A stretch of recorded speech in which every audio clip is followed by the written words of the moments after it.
Hi friends, स्वागत है आपका हमारे यूट्यूब चैनल मैथ्स ई क्लासेस में। मैं अमित सर आज आप लोगों को इंग्लिश में वर्ड पावर का जो सेशन है उसमें आज दूसरी क्लास है। मैं आप लोगों को वर्ड पावर जो है रूट वर्ड के तहत सिखा रहा था।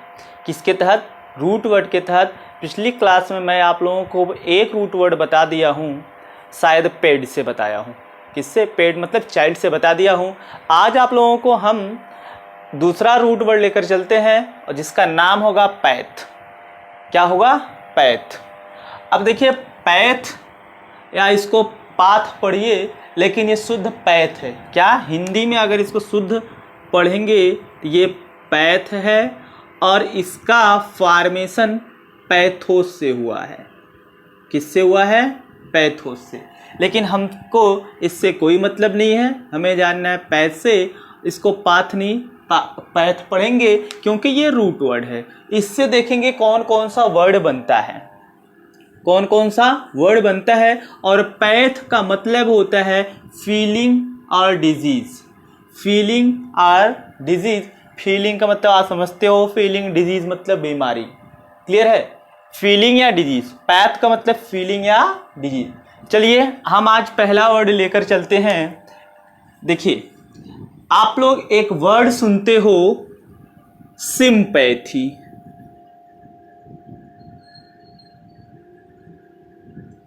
सिंपैथी। अब देखिए इसको मैं कैसे तोड़ूंगा। पहले तो आपको पता है पैथ का मतलब होता है फीलिंग या डिजीज, और यहां पैथ का मतलब होगा फीलिंग। सिम प्रीफिक्स है। सिम क्या है? प्रीफिक्स है। वाई क्या है? सफिक्स है। तो सिम का मतलब होता है विद या टुगेदर। विद या टुगेदर। सिम का मतलब होता है विद या टुगेदर। पैथ आपको पता है फीलिंग या डिजीज। वाई सफिक्स है और ये एडजेक्टिव का काम करता है। किसका काम करता है? एडजेक्टिव का काम करता है। तो सिंपैथी का मतलब होता है सहानुभूति। सहानुभूति। क्लियर? सिंपैथी का मतलब होता है सहानुभूति। तो एक आपने जान लिया सिंपैथी। दूसरा इसी से मिलता जुलता वर्ड है इम्पैथी। इम्पैथी। अब देखिए, ये पैथ और ये वाई आपको पता है। इम का मतलब होता है इनसाइड।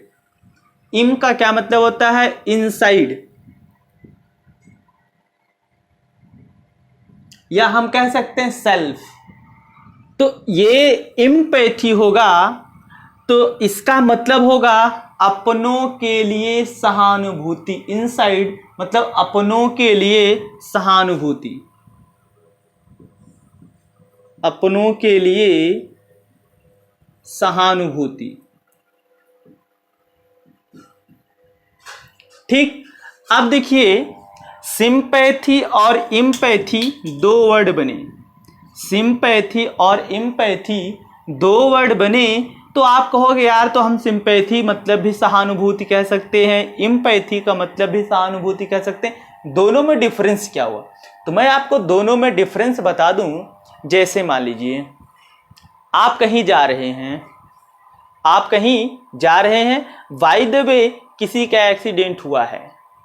किसी का एक्सीडेंट हुआ है तो आप कहेंगे यार बड़ा गड़बड़ हुआ, उसके प्रति आप सहानुभूति व्यक्त करते हैं। लेकिन जिसका एक्सीडेंट हुआ है वो अपने फैमिली का हो, अपने रिलेशन का हो, तो वो जो फीलिंग आती है सहानुभूति वाली, वो अपने लिए आती है। तो वहां हम कहेंगे, वहां पर जो वर्ड यूज होगा वो होगा इम्पैथी। क्या होगा? इम्पैथी। एक हमने पढ़ाया सिंपैथी, दूसरा पढ़ाया इम्पैथी।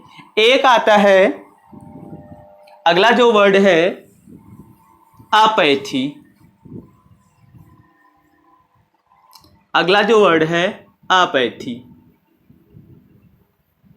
देखिए, आपको पता होना चाहिए अगर किसी भी वर्ड के पहले आ लगा हो, इसका मतलब होता है नॉट।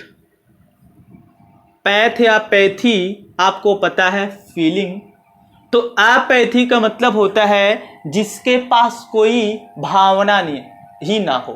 जिसके पास कोई फीलिंग ही ना हो, आप कह सकते हो फीलिंगलेस, फीलिंगलेस, या इसी को कह सकते हो भावना शून्य।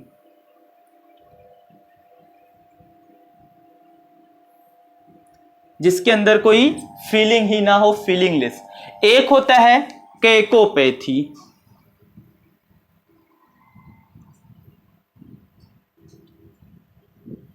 और एक वर्ड होता है आपका एंटीपैथी।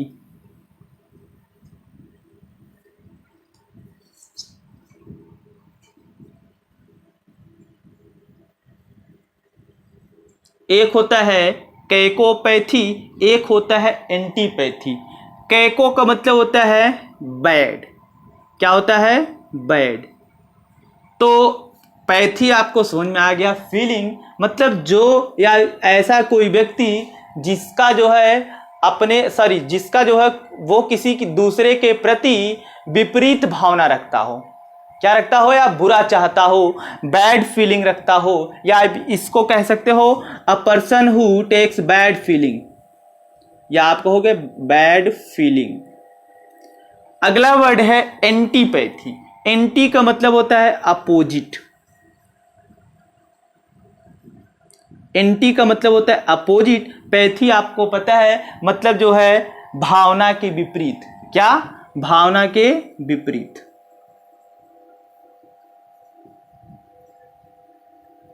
भावना के विपरीत। एक हुआ अपैथी मतलब फीलिंगलेस, दूसरा हुआ कैकोपैथी बैड फीलिंग, अगला हुआ एंटीपैथी भावना के विपरीत। नोट करिए, और अभी वर्ड्स हैं पैथी से मैं आपको बता देता हूं, अर्थात पैथ से। नोट करिएगा, नोट करिए इसको।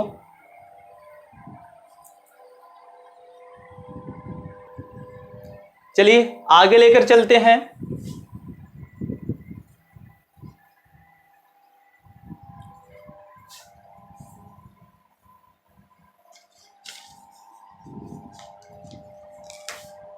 एक वर्ड आता है पैथोस।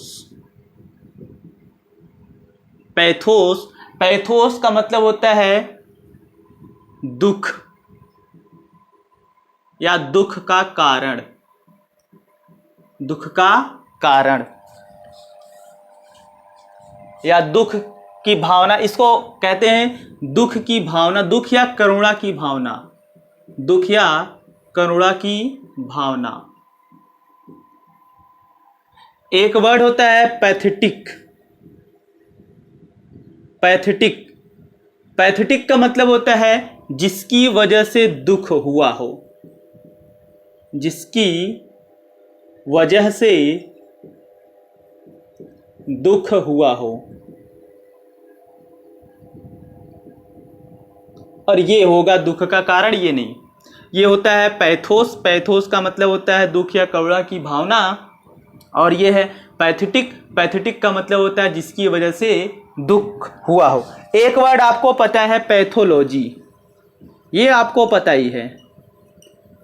पैथ का मतलब होता है फीलिंग या डिजीज, लॉजी का मतलब स्टडी। तो यहाँ अब फीलिंग की बात नहीं की जाएगी, पैथोलॉजी। अब यहाँ पैथ का मतलब हो जाएगा डिजीज, लॉजी का मतलब हो जाएगा स्टडी, मतलब बीमारियों के बारे में अध्ययन करना, study of disease, study of disease, ये हो जाएगा पैथ डिजीज, और ये आपका स्टडी हो जाता है। लॉजी का मतलब होता है स्टडी, और हमने आपको पहले बता रखा है कि लॉजी बना है लोगोस से, लोगोस का मतलब होता है टू स्टडी। क्लियर है, नोट करिए, फिर आगे लेकर चलते हैं।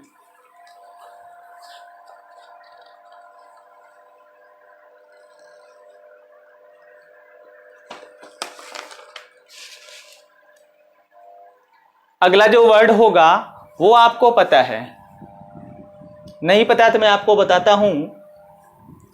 पैथोजन, क्या होगा, पैथोजन।